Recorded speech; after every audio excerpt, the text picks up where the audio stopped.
বিসমিল্লাহির রহমানির রহিম। আসসালামু আলাইকুম। কেমন আছেন সবাই? সবাই ভালো থাকবেন। সবার জন্য দোয়া এবং শুভকামনা রইল। আমাদের ছাদের টবে কয়েকটা কচুর গাছ লাগাইছিলাম। কচুগুলো মাশাআল্লাহ অনেক সুন্দর হয়েছে। সেখান থেকে আজকে ডাঁটা পাতা সহ কেটে নিলাম। হাতের ভর্তা রেসিপি তৈরি করব। কচু শাকের মধ্যে অনেক প্রচুর ভিটামিন আছে। কচু শাক খেলে রক্ত পরিষ্কার হয়, রক্ত বৃদ্ধি হয় এবং শরীরের দিক দিয়ে অনেক উপকার হয়। কচু শাক সবাই একটু বেশি বেশি খাবেন। মাসে 2বার কচু শাক খাবেন।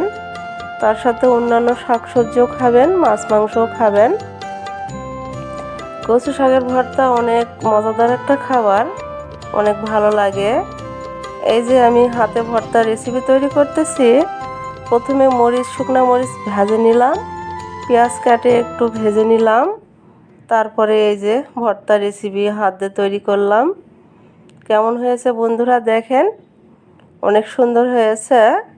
সবার জন্য কচু শাকের ভর্তার দাওয়াত রইল। সবাই চলে আসবেন আমাদের বাসায়। ওকে, সবাই ভালো থাকবেন। আল্লাহ হাফেজ।